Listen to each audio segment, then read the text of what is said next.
Great. I've done that. I've said that. Hi, everybody, and welcome to the live reality games recap podcast of, you guessed it, Survivor New York Blood vs. Water Season 3, the season that everybody has been talking about, at least to me. So today we have an exceptional panel. We have the host, the founder, the one and only Chris Lord. Chris, for the 9th week in a row, how's it going? I can't believe we've been doing this for 9 weeks. This is so crazy. I'm so good. I really love this group, so I'm really excited to talk to everybody. I am too. Every week is like a mini reunion that like gets me through the next week. And we have with us if you saw a shot that looked really, really good, like it could have been on Real Survivor, it's probably because her camera was so good. Using my CBS All Access to watch Drag Race. Everybody say hello to Jessica. Jess, how's it going? Hey, it's going good up here in New Hampshire. I teaching from home, I can't imagine, and you're putting in the work, and you don't even get to put up a cool Survivor bulletin board this year. I don't. I haven't gotten to play Survivor with my kids this year, and they're so bummed. I want to see two middle school math kids fight it out for a bag of rice, but maybe that's just me. It's usually something more like Tootsie Pops. I would have loved that too. And we have with us the most recently eliminated player, the one, the only, the most rootable underdog, Miss Sara. Sara, how's it going? Oh, good. I'm actually really excited to do this. I've like going through the whole experience and now watching it, and then being on this podcast and watching the podcast. This has just been like such a fun experience, and like I really thank all of you that are on here and all the people who helped, but especially Chris and especially Naomi. I know you've had a lot of your hand in all of this. Like this has been incredible. Like coming in, Josh told me, hey, let's do this thing. Let's apply to this thing. And I'm like, okay. I had no idea what I was in for. So this has been awesome. We're so excited for this episode. Thank you so much for those lovely, nice words. Chris, start us off. What do you got to say about Sara in this episode? Well, I think Sara, like you said, Naomi, she's like the most rootable underdog. And I was kind of preparing like notes before this started. Like if you ever wanted to like root for like a Survivor character, like Sara is like the most rootable person. Like she had her name on the wall right at the final 16 at the swap. She fought, she dug deep, and she literally crawled her way to get to the top 10. And you even see in this episode, like how at Tribal Council, she makes a last-ditch effort move to try and like scare people. I mean, she got second place in that immunity challenge. Like she almost won immunity. Imagine if she had won that. Like that could have changed so much. And it was so hard to see her leave because there were so many different little things that almost kept her in that moment. So Sara, looking back, like, do you realize like how bad you had it in the game and like how hard you had to fight to get to the point that you did? And are you proud of yourself for being able to like overcome so many obstacles? I mean, you saw how many people were talking bad about you, saying that they'd throw a challenge to get you out. Everybody like coming at you. Hoy at the merge tribal was like, Sara's going against you guys. Like, talk about that. Like, how was it like overcoming that obstacle and then seeing it back? It's so interesting because it's like it's all about information when you're playing. And when I was actually playing, I mean, and you hear it in this last episode, I even say like, guys, I don't know why you keep saying I'm this threat. I literally am just getting through every single vote. And as you see, like, I wasn't this like super strategist. Like watching back and seeing Inessa at work, it's like, whoa. I wasn't doing that. So I was very confused as to why I was being perceived as such a threat when at the moment I saw myself as just constantly skating by and hanging on by like the skin of my teeth. So I don't know, during the game itself, I don't know. I just kept thinking, what can I do now? And I, you know, it makes me I was a little bummed to watch this last episode because I already knew that heading into day 2, I just didn't have the same like like vigor that I had had in day one. And for a couple reasons. One, sleep, very sleep deprived. You see it when I wake up the next morning, I look like death. And also just like Josh was out of the game, and I knew I was, had been on people's hit list, and just with like the way that the blocks of voting was moving, I was like, oh, why, like, these people don't want me out. I don't know what to do. So I was like, I almost felt like at the very end, I wasn't fighting the same way. And that kind of bums me out. And I kind of knew that going into the last episode. But watching it, but that was like in the moment. Like I felt very alone the whole game. Like I thought I would have alliances, like Gary and Mark. I really did feel close to while we were playing. Even though with Gary, that was layered with a lot of stuff because I was a big reason why his partner went home. So I knew that, but at the same time, especially being on purple and being ostracized the whole time, Gary was like my only ray of light.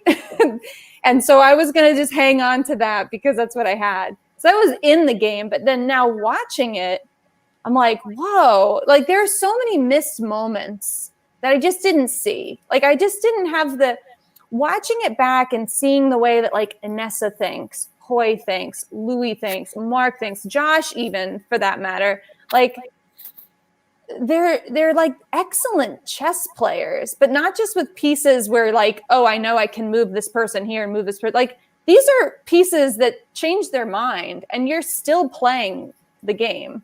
I'm like the whole thing was such an insane learning experience to me. And I'm so much more in tune now having watched it and been like, oh, like that's what was happening over here. And when this was said, like, this is what was happening. And it's just like, I don't know, it's very eye-opening to actually go through it and then actually get to see the narrative behind all these things that was happening. Yeah, and I think you had also even texted to start off right on your elimination. You had texted the group we're in, and it said like, Mark and Gary, I had no idea you guys were fighting this hard for me, which I think is really interesting that you can have somebody who wants you desperately to stay in the game and have no idea. What was that like to sort of watch back and experience? I also had no idea this was happening. I feel like I filmed this whole day and I had no idea what was going on. Well, that was a positive of watching this episode is, the whole time you're playing, you're kind of hoping the connections you make are real, at least real to the extent of the game. And working with Gary, who I really liked, I was very upset at the way that whole thing went down, but it is what it is. I really liked Gary and I liked working with him, and I really liked Mark. And I really liked working with Mark, and I felt probably of all the connections I had in the game that I felt the closest with Mark. Mm-hmm. Like he would have been my number one for everything. Mark, like that's how I felt. Mark was dying to give you the idol he found during the post swap, and it was just rules that we couldn't let him give it to you. Like he was like, please let me give this to Sara. Well, and what's interesting too, because you see me kind of struggle when we merged with like, who am I going to go with, is I didn't know that. Like, yeah. I don't have that kind of information in the moment. But while playing, those were the two people. And now I'm forgetting what your original question was. Oh, just the whole experience of learning that you had a lot stronger. You have people in your corner than before you ever kind of realized. Oh, so watching it and getting to see like Gary's commentary and then Gary and Mark talking, I'm like, oh, it was real. Like they did want to play with me. But yeah, I guess and this is where it drives me nuts to watch the episode, is because I know that in that moment, like playing, I was started feeling extremely defeated at that point. And, you can even see it in my gameplay. I'm like, I don't know what to do. If I could go back in time, I would have just said, just keep fighting, just do it. Stop caring about being defeated. Like, just keep going. Because I wanted Inessa out. I wanted her out. And then then to hear Gary say to, I forget who he was talking to, but he's like, oh, maybe it was Hoy. Yeah, and that's because she was never gonna trust me. No, that's true.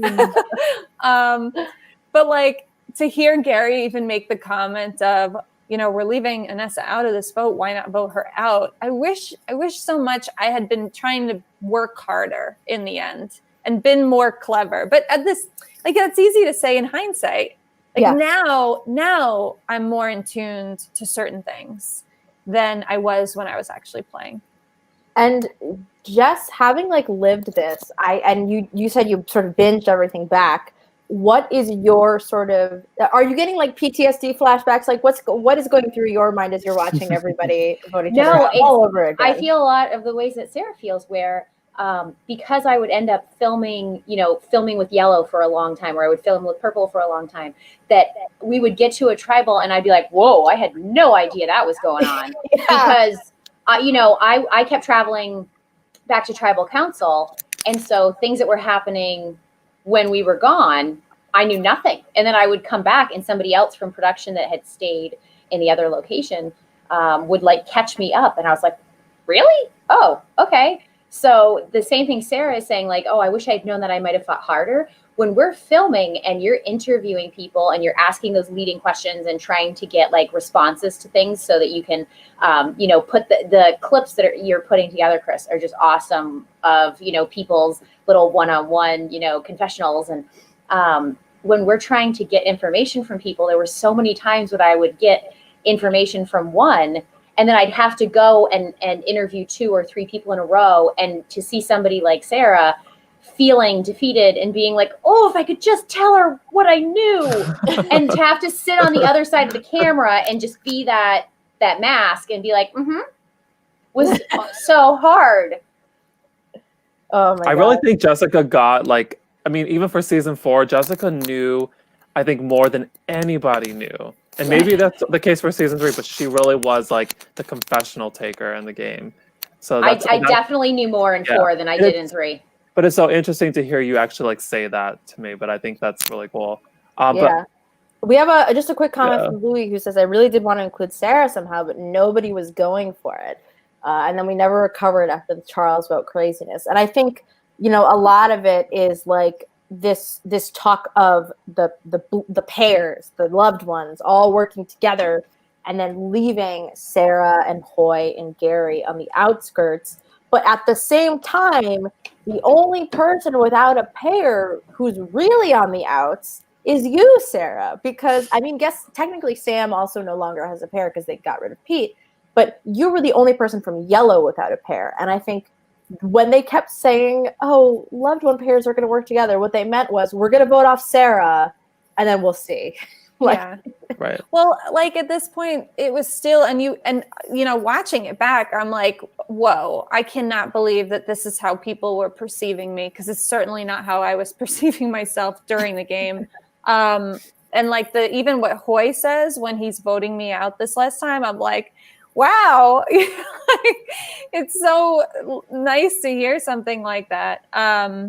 But it drives me nuts. I should have been. And you see us talking briefly, but I should have been like, Hoy, I know we've had a rough road, but it's time that we throw that away, because like we have to be part of something right now. I don't know. Who knows? Maybe I could have convinced him, but I don't know. He was also seemed very positive that he needed to get me out. So Sara, so my question for you next is, at Tribal Council, you make a big statement, a big move to try and like scare everybody. So when did that come into play, like for you? Like when did you say, I'm gonna try something? And like, how did you word that? Because everything just seemed so realistic. I feel like all the players 100% believed you. And going into next episode, there is like a beginning scene where Anessa talks about how, she must have blocked out somebody's vote, and they really did believe it even afterwards. So like, how did you sort of plan that? So I had the black vote, and again, I wish I could say I was this big mastermind and like from the get-go I knew exactly what I was going to do with it. But I when I actually got the advantage, I didn't see a good way of using it because I felt like there was no way of knowing the dynamics of the other side. So I didn't use it. And then heading into the merge, it's almost like I had this, relic, and I had to figure out like, okay, what do I do with it? And I think it wasn't until like right before the vote, because it's difficult trying to remember exactly what I was thinking at the time and what I actually did. Because I think I did share it with Gary, and he mentions that, but I don't know if I told him that it was like void. Like, I think I might have told him I had a block of vote, but I honestly can't remember now exactly what I did.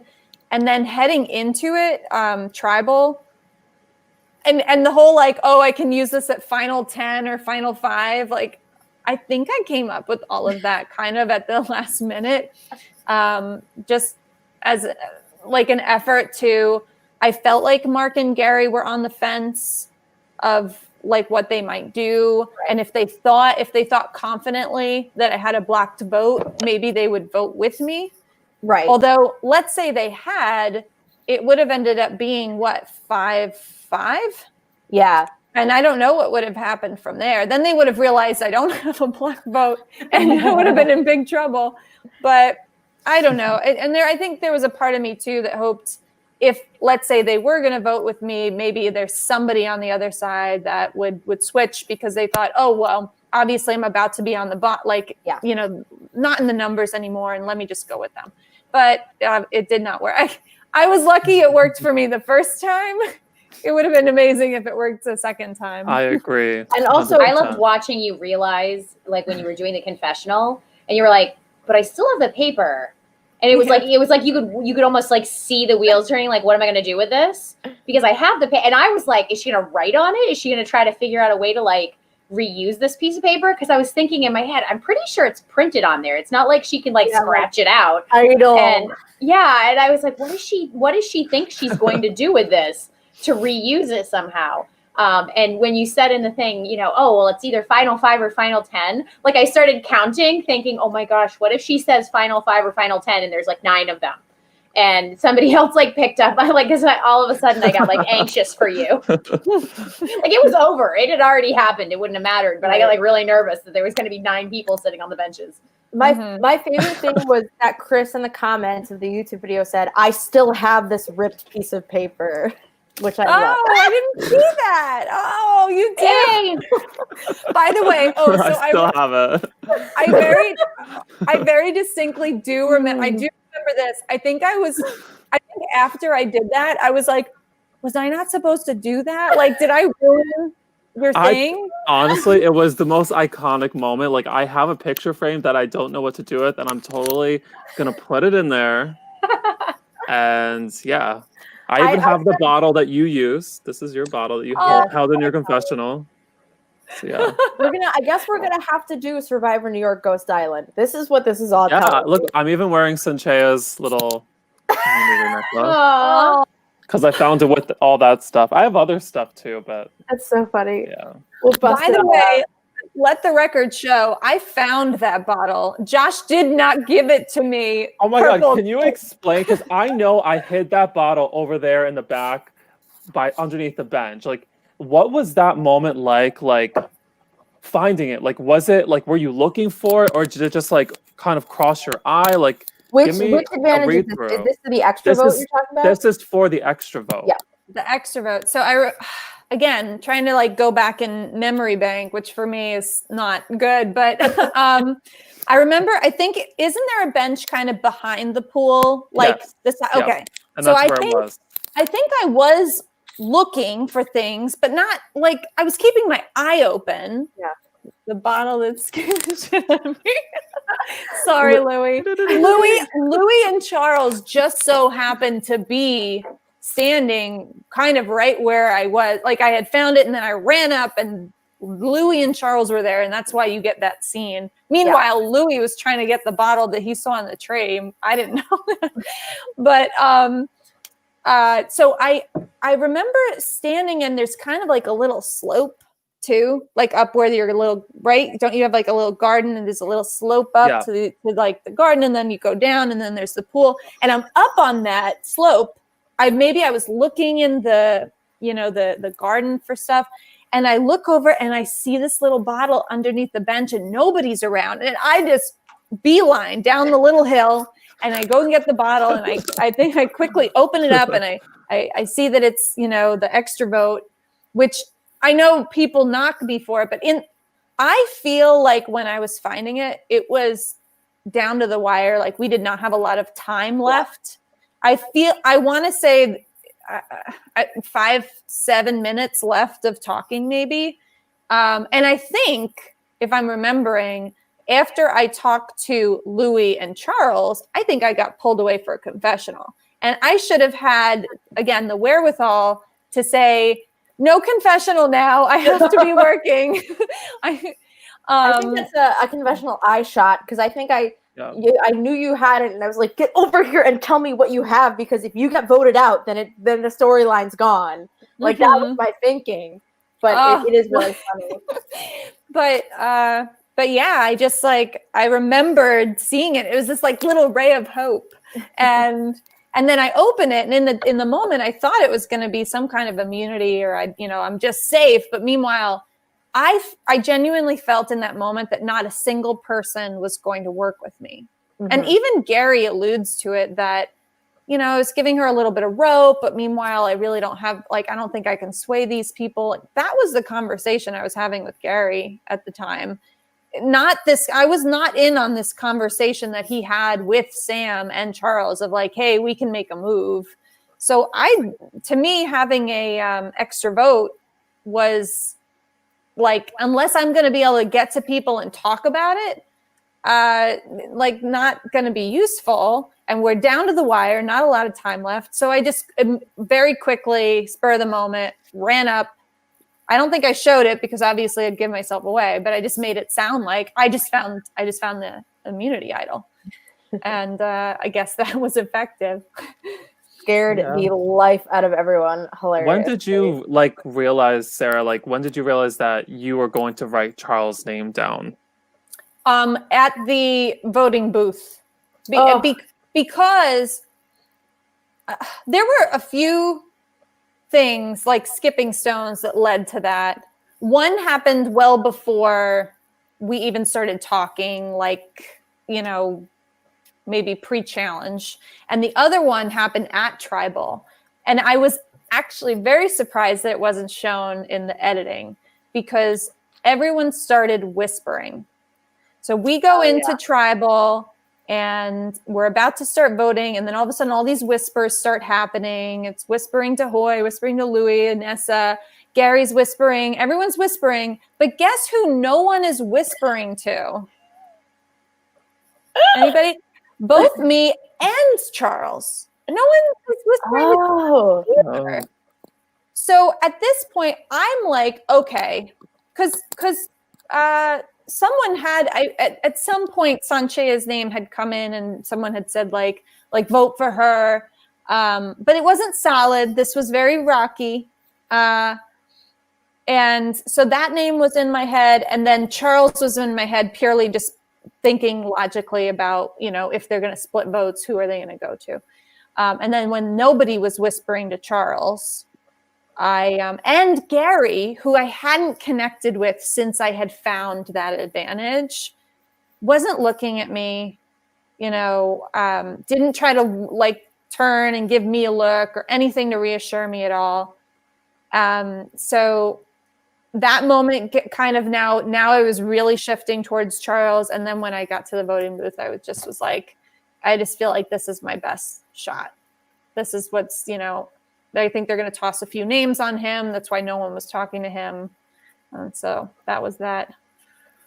I have a question for Jess, and then also sort of a question for Sarah. But what has been the hardest? So Jess, you shot a lot of confessionals, and I want to talk about them. But what was the hardest? What was the hardest elimination to watch for you this season? Pete. Oh, Pete, final word. Pete just, Mm. the speech afterward and you guys made me feel like I was an equal, and then the crying from other people. It was, I loved Sam to pieces, and and to love Sam's character from not being somebody playing. I know that, apparently he smelled and people weren't going to talk to him after the fact, which were, that was lovely in touchy subjects. But I think I loved Sam so much that watching Pete go was sort of painful. But then the speech and then the crying and everything after, I felt like it was just the heartstrings, like the tugging at the heartstrings. Yeah, that was tough. That was tough. And I remember our first confessional of the day was Serena, the first elimination, and like that was so hard too. And I was like, if That it's was gonna be a awful. day of this, I quit. Like I cannot handle That one how was everybody is. rough. Yeah, that was But brutal. and she's doing so well, and it's so nice. I mean, the best part of this is that getting to see everybody and catch up, because this was an experience we all lived through a weekend, and then we all just went home. And we hung out sometimes, but a lot of people don't live in New York City, and so it is a really interesting like state of being where you're friends with people, but you don't see them at all ever. And also, in typical Anessa fashion, she just has to say, "I love Pete," but that was my favorite. Why is that her favorite elimination? Because of the blind She side, or manifest it all. she hurt an old man's feelings? You crushed his all hopes right. and dreams. Seriously, that's his last live reality game ever. Yeah, Anessa. I hope he's so happy. Sarah, what was the hardest vote for you to make? Who was the hardest person to vote out, do you think? Oh, geez. That's true, Anessa. I mean, well, Peter's here too. Sorry, go ahead, Sarah. hi guys. I mean, it was hard to vote Charles. I didn't want to do that. But honestly, it would probably have been Caleb, because like really early on, when you're first meeting everybody and making connections, I actually really liked Caleb. He just reminded me of like someone I would be friends with, and I really wanted to work with him. And I was kind of bummed because at that point we really were this like block of unit of the second a name came out and everyone was jumping on top of it. You kind of didn't want to go against it. That was just the vibe I was getting. And so, but I was bummed to vote out Caleb. Yeah, once a name got a little bit of momentum, it just traveled as you said, as a block. Mm-hmm. Yeah, I think that honestly what happened to Caleb in a small amount of time happened to you in a large amount of time, which is that you would never go home. Everyone was trying to get you to go home, and just Sarah's name would not ever like leave.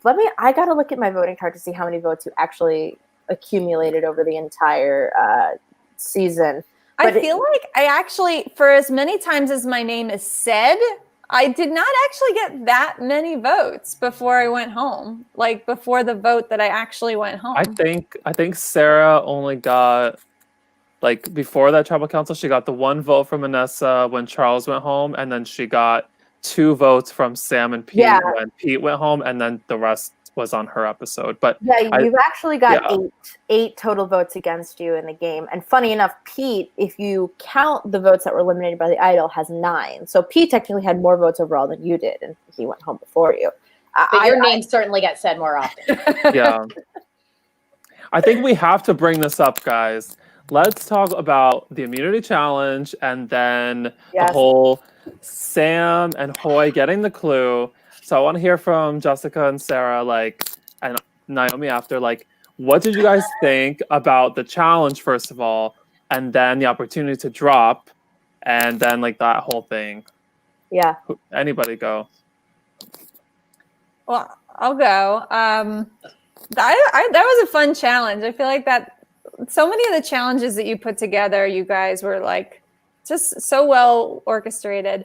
But when Hoy and Sam dropped, I mean, that was a bit of a bummer just to see anybody drop. Too bad Emily didn't. And then when Sam came up with, I didn't realize that Sam was the one who came up with that riddle or whatever you want to call it. And that made me become a fan of his, I think, permanently because that actually ended up getting to everybody, not just Louis and Anessa. Yeah. Everybody was looking for that. Did I shoot Everybody that? bought it. Mm-hmm. Did I shoot that? You shot the whole interaction between the two of them. So because I knew what it was, I knew what the riddle was, but I couldn't say anything. I was like, guys, seriously, he's not going to say under a log. He's not going to be that explicit. Yes. Like I wanted to have input and guys, could you please come up with something better? Everybody bought it. I was shocked. I was so offended at a production level. Yes. That they would think that our clue was look under a log. I was like, how dare you? Yes. The Survivor bucket list isn't far off, but that was because we were like, we need to give them a clue to make this challenge shorter. But I was like, look under a log, there was some fog. And the funniest part is that even throughout the rest of the season, people will butcher this so badly. They'll be like, there was a log and now there's some fog. They will never get it right. And it's like a bad game of telephone. It's a horrible game of telephone. And the worst part is there was no fog. It no was. Oh my God, I was going to say that. It rained, but there was no fog. No, and I'm thinking, hey, if we had discussed the fog, that would have been great. There was no fog because Naomi and I were still up at 2, 3 a.m. No fog. Louis brings up a good point because I've never had a log pile. I've never had a log pile here, but my roommate just put that log pile there maybe 2 or 3 days before the game, just to prep some firewood. So it was just so funny to have him say that clue, and then it was really the perfect place to have it, and it really worked. It was a great place to have to search because all I kept thinking was maybe you could see it from the backside, and since there was a fence there, should they be seeing it when they're going to tribal from the backside, and then they'd know what log to move? I was like, it's a great place to have thought to hide something, but I will agree, I was completely offended from a production point of view that was the riddle they came up with. Also, there's this great photo of Jess is in the background of this, but I can't zoom in, of me, Andrea, and Alex doing the challenge. And I just have a look on my face that's clearly I haven't exercised in 2 years. And I wanted the challenge. I wanted to bring it back to my classroom. And I think you gave it to George. I did give it to George, but you can have it too. I wanted it for my kids. I was like, my kids are going to think this is awesome. If you come next year, then 100% you can take that for your All kids. right. I will remember. It's a plan. Definitely. Anessa says the fog part of this hits me in the next episode, which I'm looking forward to. And Louis says, if the clue had said the idol requires having class because it's up my ass, I would not have bought it. Which I doubt. I think you guys were so delirious. That's funny. Yes. And I remember getting my favorite shot of the whole season, which is when Sam and Hoy go, okay, we're gonna go. Let's go. We got our fake idol clue. And they just walk up past it. And I just was like, I'm just gonna stand here. And I know. Zoom, I know. And Hoy even says, I know exactly where it is. I don't understand. What does that mean? He says know exactly where it is. What? Oh, see, Chris, my thought was that he knew exactly where it was, and maybe he did, but maybe Sam didn't, and he was thinking potentially that he could go get it for himself. Even though they both had the clue, there was a potential that maybe I could still sneak it myself and then go, oh, well, this is where I thought it was, and it's not here. Maybe it's somewhere else. And you know what? We know it's a good point that I didn't think about is, so Sarah, do you remember while Hoy and Sam are getting this clue, what was happening? Because I kind of see in the background, people were running around near my pool and stuff like that. It's is everyone in total chaos? When that was happening, just looking for stuff? Oh yeah, once the clue was out there, everyone was just looking, period. I mean, you even see it in the scene where Mark and Gary are running, to the front.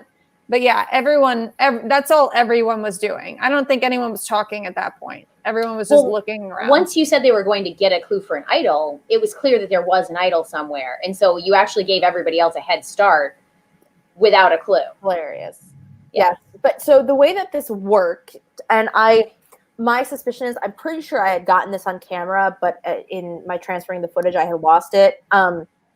Gary runs up to the bucket because Gary realizes where it is. And then Hoy is doing a confessional, and Hoy goes, I know where it is. And Hoy runs over, and Gary has just gotten it when Hoy is running over, because Inessa asks, why did he let Gary get it? And I think part of it was Hoy was filming a confessional and Gary just kind of realized where it would be. And it's like split seconds. Like if Hoy had just left the confessional earlier, he would have gotten it. But like it just didn't hit him in time. And they told Gary, because as we see in the episode, Gary, Hoy, and Sam are a final three as far as it sort of is between the three of them. And they want to isolate Louis and Inessa's amount of information that they get, which I actually think is a really interesting alliance that I don't remember a lot of, but is a really powerful group of people from this purple tribe. Now they're a merged green tribe, but everybody's basically. I love the difference between the people who have clearly changed their shirts and the people who said, "Fuck it, I'm not changing my shirt." That's my favorite thing. The people who said, "Yeah, I'm just gonna wear the same shirt as I wore yesterday. It's fine." Yeah, what's the point? Sarah, I slept in it. It's all good. Which I remember like looking at you guys and being like, "Why are you wearing? That's not the right." Oh, never mind. It's fine. Yeah. And to answer Nessa's question, so Hoy did tell Gary the clue before he got it. Like I think Hoy had told, he told you the lie, Anessa. He told Louis the lie. He told Gary the truth, and then he went to film the confessional, and then Gary went and got it. Yeah, I think that was the scenario. And then after that, he did I think the confessional where he was talking about how he was lying and stuff was the confessional that Naomi is talking about, and then he walked up and then to get it, and then Gary had just got it. Yeah. And you see my hand dig in the bucket and pull it out, and I had that garish nail polish on that weekend. I do want to say why Gary found it, and I don't know if it's like controversial or not. So Gary played in the very pilot version of Survivor New York. This is not season 1. This is called season 0. It's me just having 16 random people come to my house, friends, family friends. The final 2 from Survivor Reelfoot, season 2, played in the game. So Gary, I had just met him online maybe like 2 weeks prior, and I was like, hey, do you want to come up to my house? We're going to play a live Survivor game. And he was like, okay, sure. And in season 0, I had hidden the idol in that bucket, the same bucket. So, but there was no clue at the time. But somebody from his tribe on that season found the idol, and everybody knew she found it there. So when I think Hoy had said to Gary the clue that it's in a bucket, it immediately put a red flag up. Exactly. Yeah. And he went and he knew that was the bucket. I mean, it could be any bucket because Anessa had said something that was there more than one bucket. There's like maybe 3 or 4 buckets kind of surrounding my backyard. So yeah, I mean, that could be it too, but that could also be the reason why he found it because of season 0. Yeah, I'd say next year we hide clues on production and see if anybody goes looking for it. Jess will speak to you and say, have you checked under a log? It'll be fine. And so Sara, you had talked a little bit about like you thought you were going to drop out of this challenge. You thought you could go a little bit longer, but you didn't think you could beat Louis, if I'm remembering correctly. So tell me a little bit about like you in this challenge, because you're pretty darn close to winning, and then you just kind of drop. Again, like I even said it to Josh before we watched the episode. I'm like, I already know what's going to happen. Because I even remember being in that moment, and you can actually watching it back gave me a little bit of calm because I'm like, I could see myself breathing, like taking these deep breaths. And that's obviously what I do when I'm like, tense. And I think I really was holding on as long as I could. What bothers me is I should have just let it go until your body physically can't do it anymore. Yeah. And instead what I did was when I started feeling it just get too hard, I pulled my hands down and it was true. I could see Louis was in the front row and I was in the back row. And so I could really see him. And he was like a steady flamingo. Like he wasn't going anywhere. That was very Eddie on the other hand. What's that? Right? Eddie. Am I right? Was it Eddie that was like hopping everything that involved one foot? Yeah, him and Gary were just like, if you look at balancing was not Anessa doesn't even let it drop. She just says, Like, and full. whatever. And then Eddie kind of did the same thing. He knew he wasn't gonna last, so he kind of just like held it together. He didn't let the bar drop. And that's the same thing you did, Sarah. You didn't let the bar drop, and all that's like I guess more the disappointing part. But then I was thinking about it. You had to like stay on one foot, so I was wondering if you were like maybe like kind of like wobbling, and that's why you kind of just gave up or not. So I wasn't sure.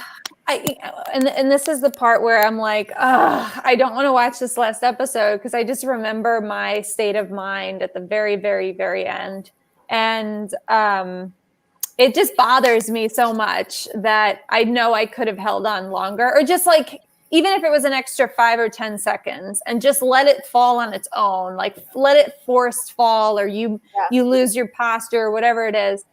So that bothers me.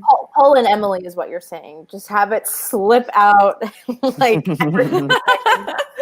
And as Louis says, Steady Flamingo is my new Tinder bio. And I need to make him a shirt that says he's a steady flamingo. Oh my God, Jessica, you have to. I do want to say, okay, this is no like dig at Louis, but I feel I've always loved this challenge, and I wish we could have it last completely, like maybe an hour, 2 hours, however long it goes. But because of time restraints, we need to have people like keep their arms completely stretched out, or just go to one leg just to kind of speed things up. If it was the original, just like, you know, keep it close to your sort of your body and just like 2 feet on the ground, I think you could have won the challenge, Sarah. That's just my thought. Maybe it would have given Louis more of an advantage, but I think in that regard, it would have been much more of a closer battle. Yeah, maybe. I have to, when it comes to like physical traits, one thing I am very good at is balance. And I've always been so if anything, the fact that we went to 1 foot should have given me an advantage.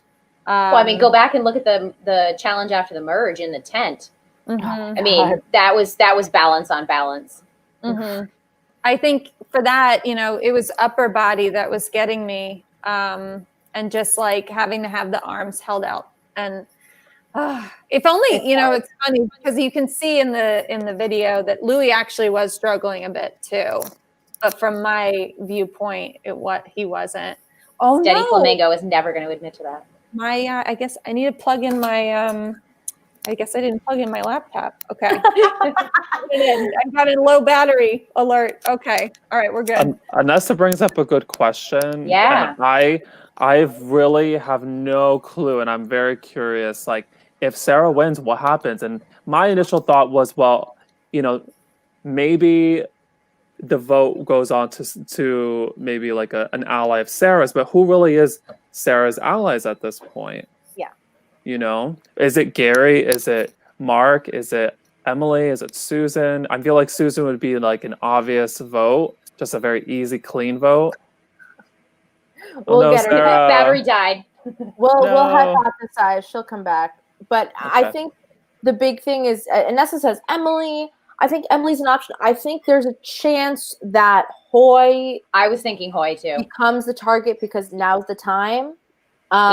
And you know it's up in the air, and people online actually. There we go. She's back. Don't worry about it. I'm sorry. No, it's okay. And very dramatic of you.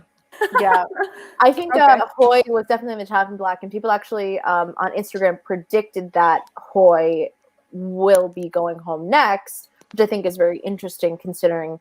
Obviously, the problem is we can't really hypothesize because we all know exactly what happens. Like, I literally stare at a voting breakdown every week, so I can't say anything. But what are you talking about? Anessa says we were going to snipe Emily before Susan.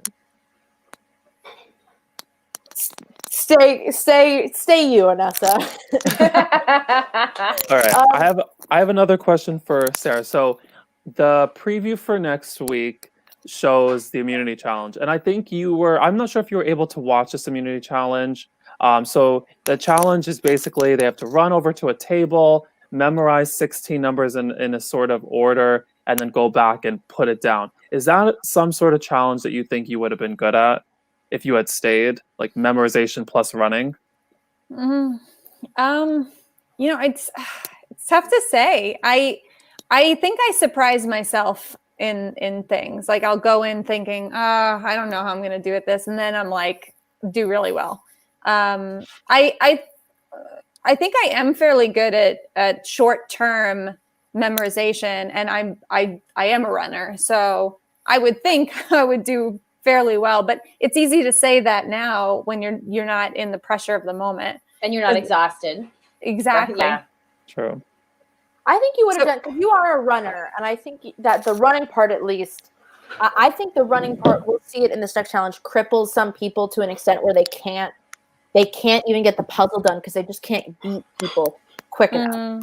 So I think that would have been an advantage for you just in general. Yeah, I think the running I would have been fine with. It's how am I going to retain these numbers as we do it? Yeah.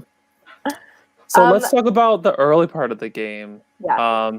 Sara, tell us like how things were for you on the pre-swap yellow tribe, because we really don't have so much information about. I mean, we know that there was a block vote, but is there any sort of details? Because we've sort of learned, Naomi and I, that like that you possibly were the next to go from that tribe, but then I've also heard that it wasn't supposed to be you next. Do you have any idea like who was making the decisions? Like, can you talk to me about that?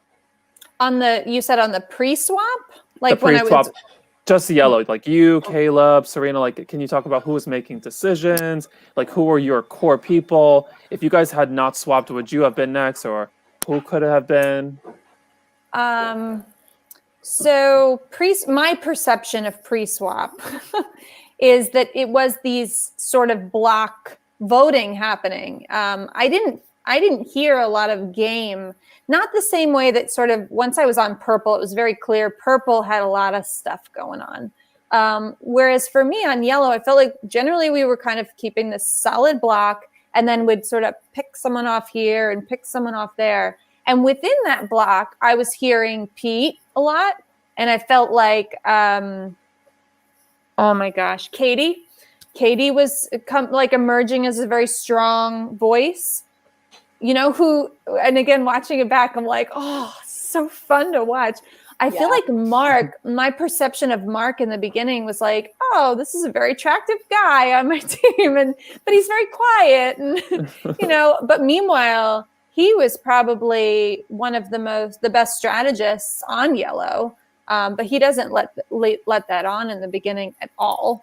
And so I watched Pete. I heard him say on his podcast, it would probably be me. I think I want to push back on that a little, though, because I really did feel close with Mark. And I think that Pete and Katie were having their names tossed around because they were being very strong and showing that leadership role. And so I wouldn't have been shocked if actually one of the two of them had gone if we went to yet another vote off. Mm-hmm. And I'm curious, Jess, because you're not only like a Survivor fan, but you've played live games before. When you were watching this poor yellow tribe lose and lose and lose, what were you thinking? I thought I had cursed them by being with them. That was my instinct.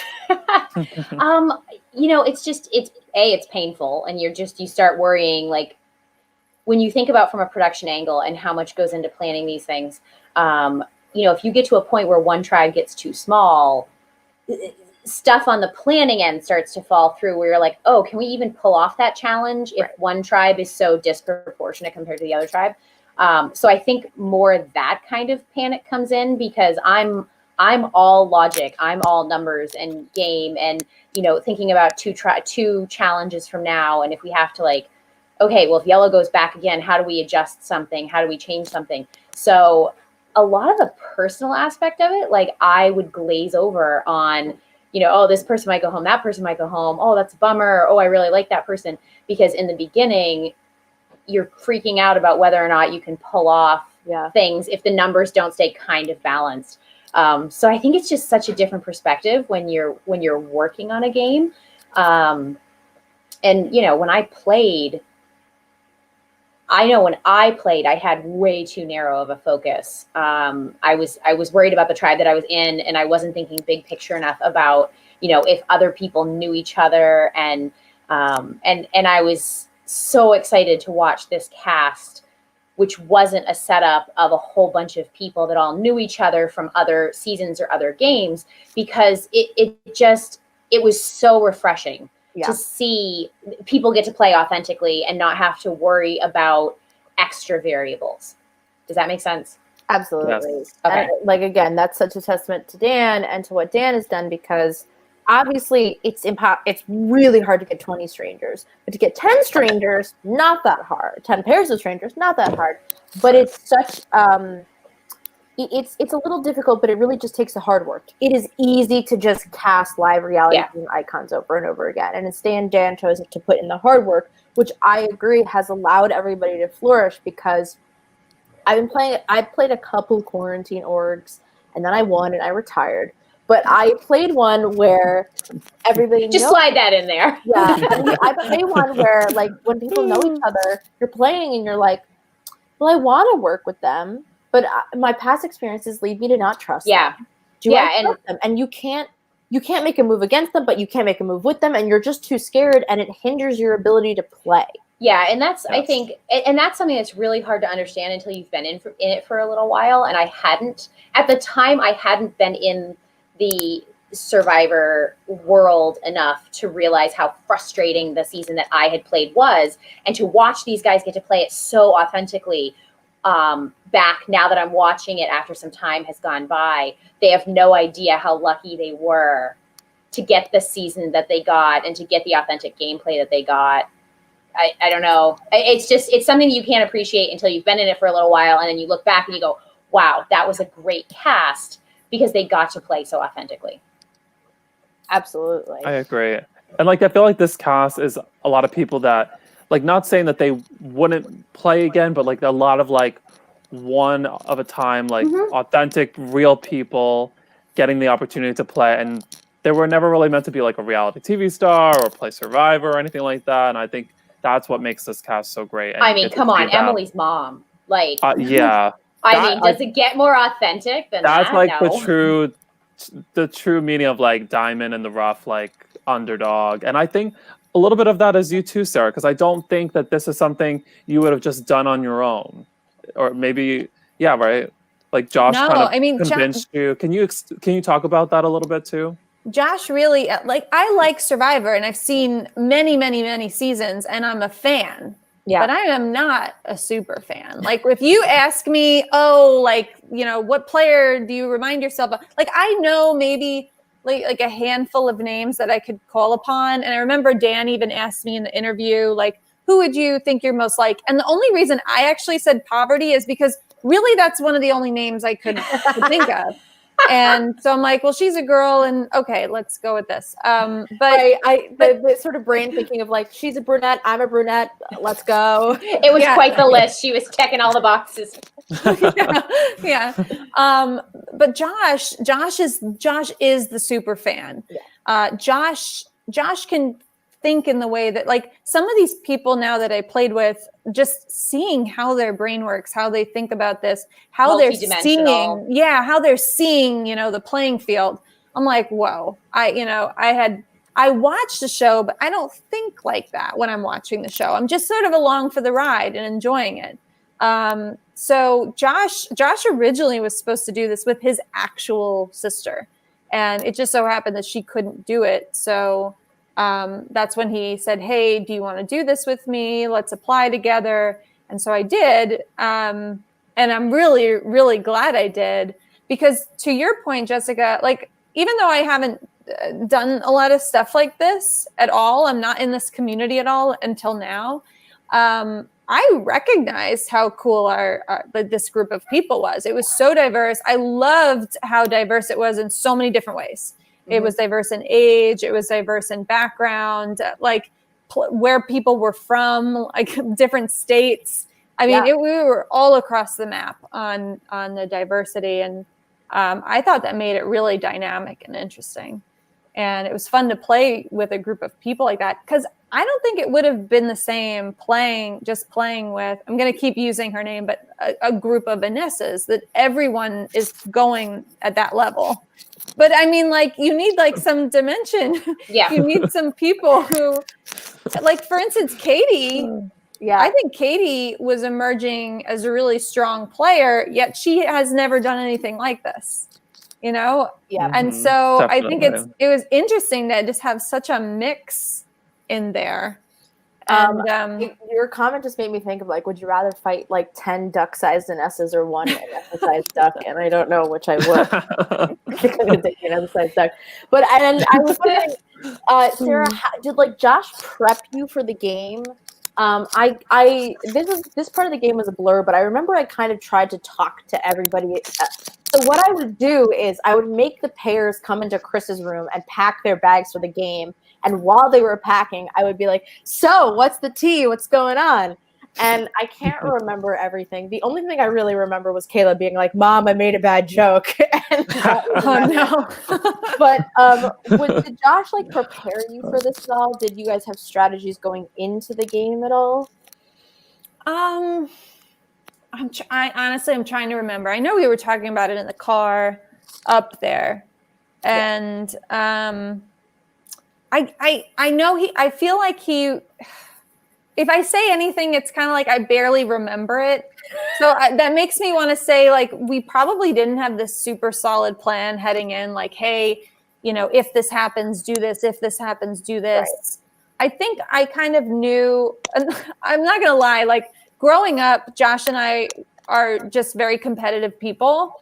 And we play a ton of games together, and we would always play games, and he would always sort of like backstab me if he could. So, like in totally a loving understand way, why you kept him around in an extremely loving way. But so there was a part of me heading in that was kind of like, even if he was giving me some advice, there was that part of me thinking like, is he already starting to play?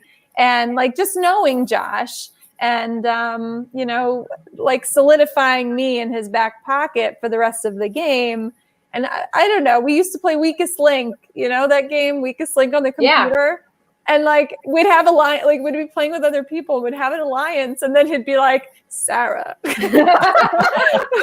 Oh my God, that's so funny.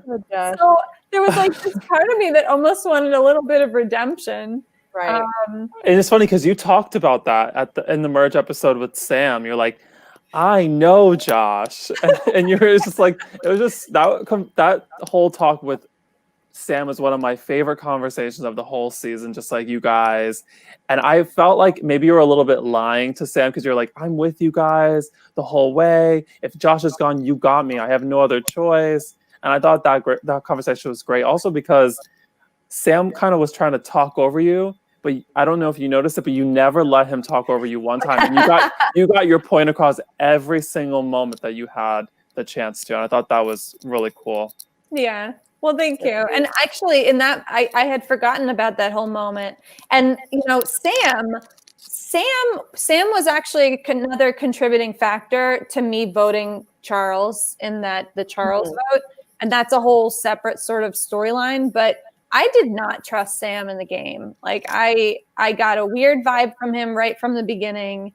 And so even in that scene, like watching it, I'm like, wow, because I did not want to work with even though I say it in that one confessional during the merge of like I was maybe gonna go with purple. And I think that was true to some extent because I didn't know what the dynamic was gonna be going in.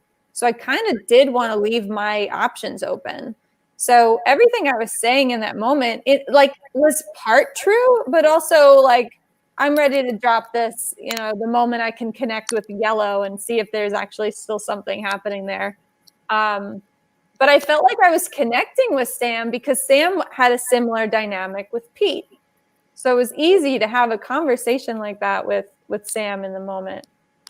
I always wonder when we're doing those confessionals, if anybody, because I played with a character who had fun with the confessionals and in a different season. And I always wonder if the contestants are like, hey, let's lie to the confessional people just to mess with them. Like tell us, you know, some totally different storyline that's not true. So that we'll, you know, like I'll chat and be like, oh my gosh, no, I heard they're going to do this. No, I heard they're going to do this. Like just to make us scramble for fun because why not? I think That's my funny. one thought is that confessionals are kind of like therapy and it's the way to talk things out in your head. when I've had to do them, but I also think that like sometimes you just talk and you're like, I don't know what the hell I'm saying. I'm gonna go. I gotta get out of here.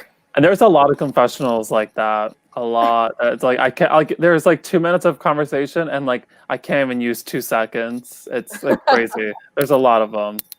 We'll put a great compilation together of all the confessionals of people. Yeah, I definitely want to do like 2 episodes after the season. One is like all the voting confessionals throughout the entire season, so everyone can see what people said about each other. And then the one after that would be like all the behind the scene, like stuff that I didn't use, maybe because like the sound was poor, if it really just wasn't part of the storyline too much, but just kind of like little fun moments, like that. Videos of cast members trying the challenges. Or that too. Crew. Sorry. Sarah, do you ever like tell Josh like, haha, I beat you? Oh yeah. She better. I say it sparingly though, because like Josh was very excited to play. And between the two of us, Josh is definitely the stronger player, like in terms of strategy and all of that kind of stuff. So it's like sad that he got like, I feel like he went before his time.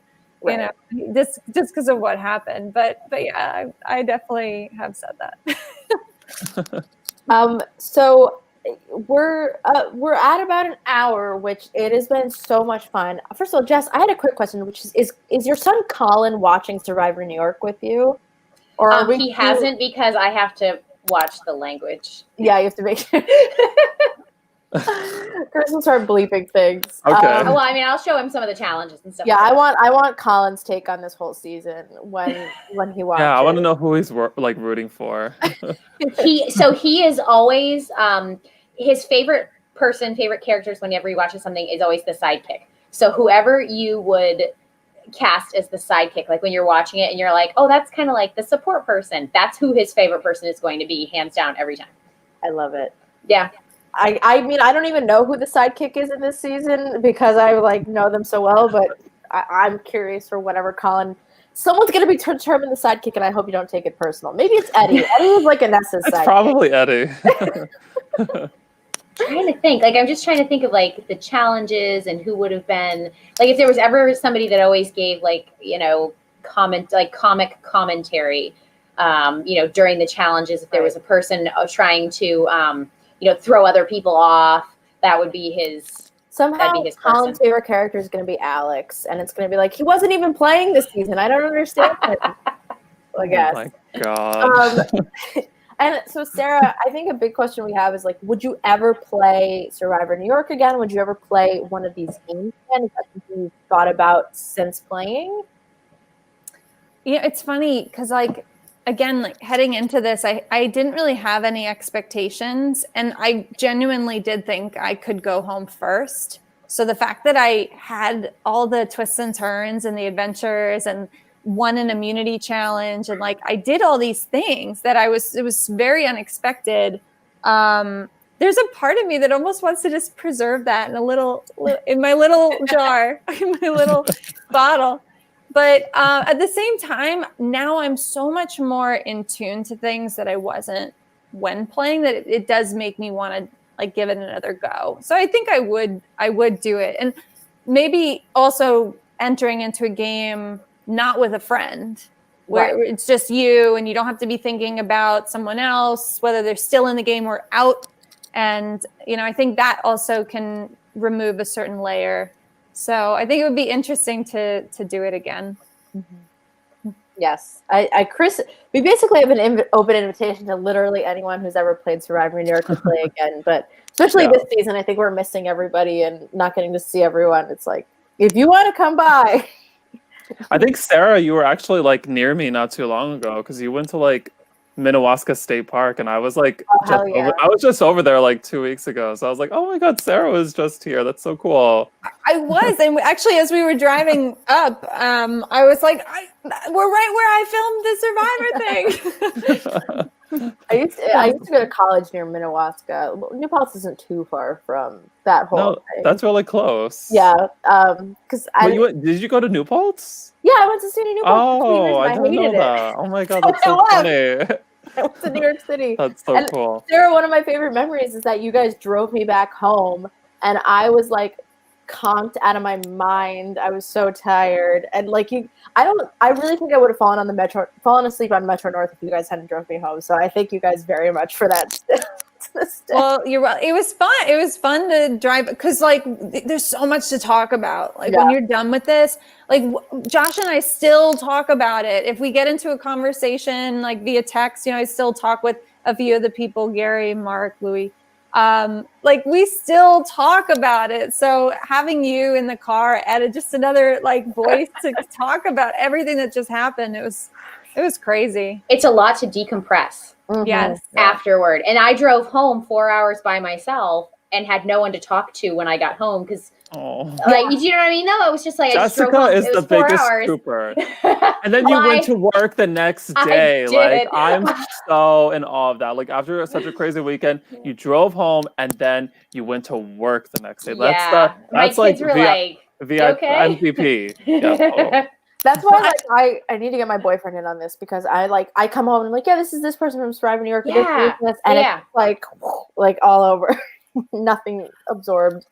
Well, I feel like it needs to be a disclosure that if you're doing this, you should take off the next 2 days from work because you need to decompress. Like, seriously, I felt like a different human being after this weekend. And it's just a weekend. It's just like, it really is mind-blowing. And it's like the longest weekend of your life, but it's also the shortest. It really is. Yeah, and I don't think you've probably seen Australian Survivor, but this is a very nice compliment. I agree. He's a great player, and I agree as well. It's funny. There's so many interesting players from Australian Survivor that like are great comparisons that sometimes American Survivor just doesn't have. But then you're also like, hey, I watch Australian Survivor because I can't get enough of regular Survivor. And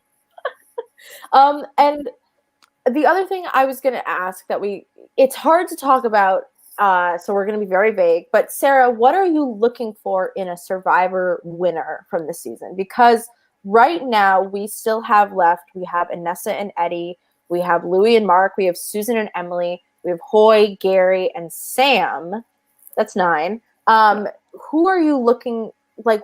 Oh, you also said something interesting that we haven't talked about yet, really, which is the people that you liked as characters watching this back. But what are you looking for in a winner at this moment in time? Good social skills, being mischievous. It's, and even when I played, I thought a lot about this. And, to this point, I want to even say for all the survivors, I played with a lot of people that are, they're thinking to themselves, oh, well, maybe I did this and it was kind of like sneaky, or I stabbed this person in the back, but they'll respect my game. I feel like you can't assume that, I feel like the things I would look for are going to be people who played hard and smart, but that weren't necessarily like being like super sneaky and saying they were in every single alliance. And, I feel like they're for me, at least, I want to see somebody who, to the extent you can play the game with like truth, right. It's so hard. I saw like heroes versus villains that Survivor season, and don't like 4 villains make it to the end or something like that. Like there's no heroes left. Yeah. So I get it. Like there, to some extent, there's a certain moves that you have to make in the game, but I like people who are strong in the challenges and who have been pretty true to their word throughout the game and like somehow moved up in that way. Mm-hmm. Or like people who did a really, really good job of flying under the radar. Like, but I think the ones that wouldn't catch my eye are the ones who are just maybe playing too hard almost. Mm-hmm. And what characters are you rooting for now? Because you met everybody, you know everybody, but now we have our sort of TV personas. And you mentioned that you're rooting for some people. Who are they? Oh, so, I think before we started recording, I was saying how it's one thing to have been in it and watch it back, like as someone who was in it, but I'm also watching it kind of now as a fan of our season and seeing people in new lights that you don't see when you're actually doing it. And it's been so fascinating to me. Like, for instance, I am so fascinated watching Inessa. Like, you know, during the game itself, I just wanted her out. But watching it back, like she really is playing extremely well from a strategic standpoint, the way she sees everything. Like, it's just so fascinating to me.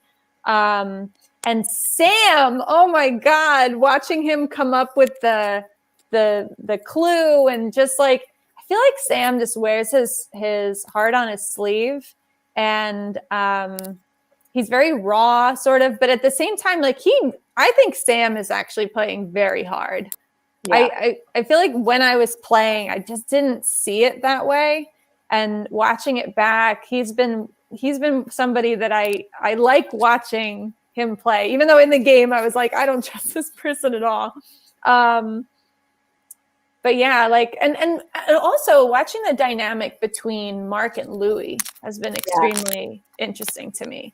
And they've had an interesting storyline too with the idols, and like watching that actually, oh God, being in the merge and watching Louis pull that idol from underneath the tribal, I was like, damn it. But watching it as a fan, it's like, oh, this is so cool. Like, I don't know.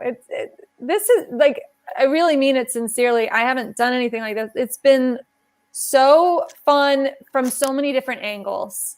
And even just watching it back, like now I kind of want to go and watch not only all of your seasons, but it makes me like, there's all these survivors out there to watch. I'll give you a good list. I've spent a lot of time doing a lot of survivor watching. Seriously. Sarah, wait, I have a question for Sarah. So one of the funniest things I think that you've ever said, and I never heard this word before, is you said they are the squirreliest people I've ever met. And then you said to Gary that Emily was acting very squirrely. Where did you learn this word? Because I really have. Oh my gosh, I've heard that before. We say that. Maybe it's. Is it like a New Hampshire regional thing? No, it's just got to be regional, though. I've heard it. I've used it. I've heard it, but it is really funny. I never heard of it until Sarah. Squirrely? Yeah, I don't know. And I feel like that was very accurate for the moment. It was completely accurate. Yep. And I wanted to ask Jess kind of the same thing, which is like these characters you've been watching, because we got to know everybody. Is there anybody who that you've just been like, you know, even from the pre-merge that you're like, whoa, like this person is a character? So, you know, from a personal standpoint, I was in love with Sam because I'm a teacher and he's a teacher. And so there was that totally outside of the game, has nothing to do with the game at all, connection where I was like, yeah, go teacher. Character-wise, I just love watching Louis' confessionals. There's just, I can't tell how much of it is an act and how much of it is, if I ran into him in a bar, he would speak exactly the same. And I can't separate the two and tell if how he confessionals, that's not a verb, how he talks in the confessions, if that's how he is outside of the game. But absolutely 110% rooting for Mark. Mark there's something so endearing about him. And I think part of that comes from being a teacher and rooting for the kid who isn't always the loudest and the kid who isn't always the one with their hand up and is, you know, processing in a different way. And and is voting for Emily on the side out of nowhere. I don't know if you guys just saw that what Louis wrote, but Louis, I'd love to run into you in a bar. I have to say, Louis has two great expressions in this episode. The first one is Sara saying, "How come you guys didn't tell me to vote for Pete?" And then like Louis just like looks at the camera like, I don't know. And then like Hoy tells Louis the idol clue, and Louis is like, "Oh, you should look up here instead. Don't make it so obvious."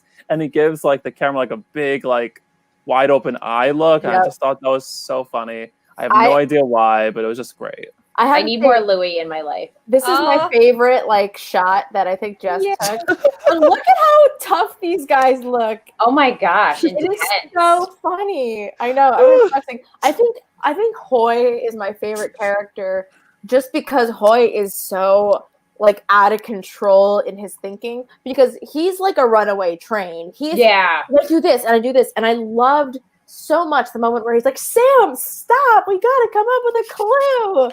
Because it's really funny when I remember filming that and thinking like, they need to come up with the fake clue or they're going to look suspicious. And I'm like, stop, just come up with the clue. And finally they stop. And then I'm like, what a horrible clue you just came up with. And then they walk away.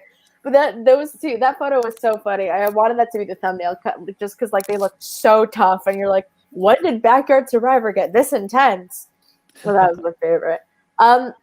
Just anything else we want to talk about before we wrap up and we all, head to get snugly warm in our beds? I don't know. It's like 10 p.m. Nah, I'm going to go edit a book. Well, it was so fun talking to everybody. I just want to say up a couple things, which is episode 10 airs Friday at 7 p.m. EST. You can go to youtube.com/c/Survivor New York to subscribe because the number of subscribers we have does not match the other number of followers we have on other social media platforms. So where is the follow? If you want to play Survivor in New York, you can go to tinyurl.com/SNYcasting. You can follow us on Instagram and Facebook, all this good stuff. And more importantly, just tune in and make sure that you are subscribed. And Anessa says episode title, Fogs and Logs. This has been the Live Reality Games podcast. Pete says, great game, Sarah. Proud to have played with you. And I have a photo that I can't wait to share on Instagram of the it includes the next person who's voted out, so I can't share it yet. But it's a great jury photo, and I told them to dress snazzy, and they delivered. Okay, this has been the Live Reality Games podcast. You can find them on Facebook. You can find anything on Facebook these days. I don't know what to tell you. Okay, we're all gonna go. You guys can actually stick around, so don't close your browser. But we're gonna go. Bye, everyone, and thank you for tuning in.